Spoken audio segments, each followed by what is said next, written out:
तो चलिए आज एक बहुत ही जानी पहचानी भूत की कहानी की गहराइयों में उतरते हैं। हम सिर्फ कहानी सुनेंगे नहीं, बल्कि ये समझेंगे कि कहानी कहने वाला कैसे धीरे धीरे शब्द दर शब्द हमारे जहन में डर का बीज बोता है। चलिए इस सफर की शुरुआत करते हैं। हर डरावनी कहानी की शुरुआत अक्सर एक ऐसी ही चेतावनी से होती है ना? समझिए ये लाइन इस पूरी कहानी की नींव है। ये सिर्फ कुछ शब्द नहीं है, बल्कि एक अशुभ माहौल की पहली ईंट है।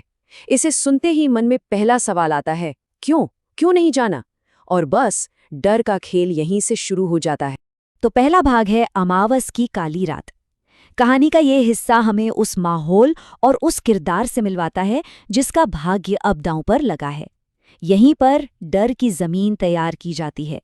कहानी की शुरुआत में ही डर पैदा करने वाले सारे क्लासिक तत्व मौजूद हैं।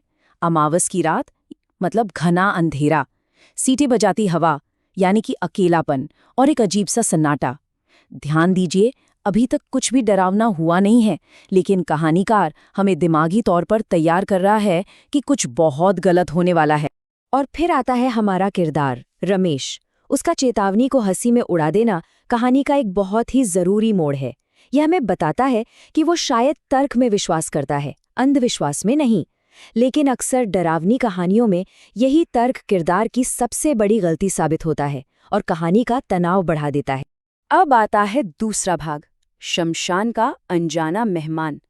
कहानी अब आगे बढ़ती है, माहौल तैयार है, किरदार अपने सफर पर है, और अब उसकी मुलाकात उस अनजाने डर से होती है जिससे उसे दूर रहने को कहा गया था।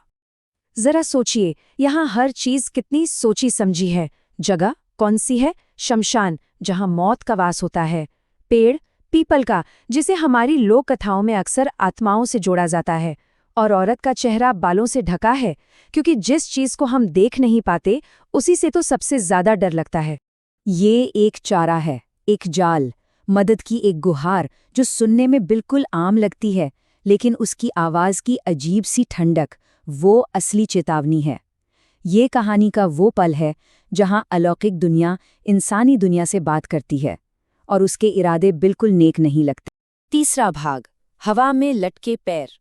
अब हम कहानी के उस चरम पर पहुंचते हैं जहां डर सिर्फ एक एहसास नहीं रहता, बल्कि एक खौफनाक हकीकत बनकर आंखों के सामने आ जाता है। इस पल में कहानीकार जानबूझकर कहानी की रफ्तार धीमी कर देता है। रमेश का हर एक कदम, हवा में बढ़ती वो ठंडक, उसका धड़कता हुआ दिल, ये सब कुछ हमें उस एक पल के लिए तैयार कर रहा है जो सब कुछ बदल कर रख देगा।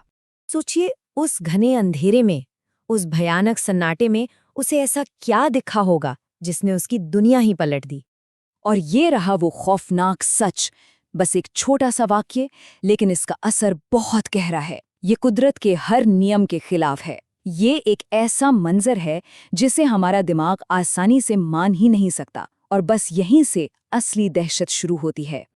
और ये कोई कोरी कल्पना नहीं है, ये हमारी लोक कथाओं में बसे एक बहुत पुराने डर का प्रतीक है।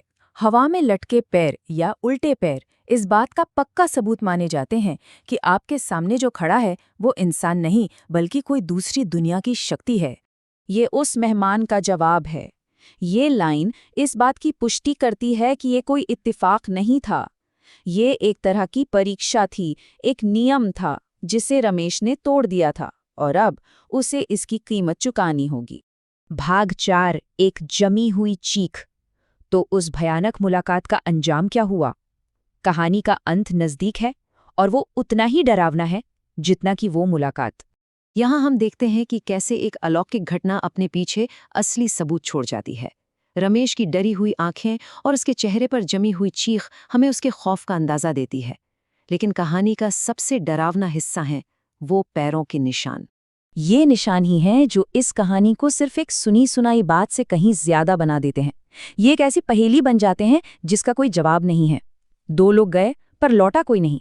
ये छोटी सी डिटेल डर को हमेशा के लिए हमारे जहन में बिठा देती है। और अब आखिरी भाग, रास्ते का श्राप। यहाँ हम देखते हैं कि कैसे एक रात की डरावनी घटना हमेशा के लिए एक किंवदंती, एक श्राप में बदल जाती है। अब ये कहानी रमेश की नहीं रही, ये उस रास्ते की बन गई है, और इसके नियम बिल्कुल सीधे और सरल हैं। ये एक चेतावनी है जो अब शायद पीढ़ी दर पीढ़ी सुनाई जाएगी। तो आखिर में ये कहानियां हैं क्या?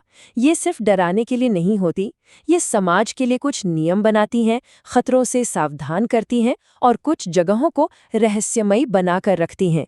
असल में डर ही वो जरिया है जो इन कहानियों को हमेशा जिंदा रखता है। या फिर कुछ कहानियां उस रास्ते की तरह हमेशा इंतजार करती हैं अपने अगले मेहमान का।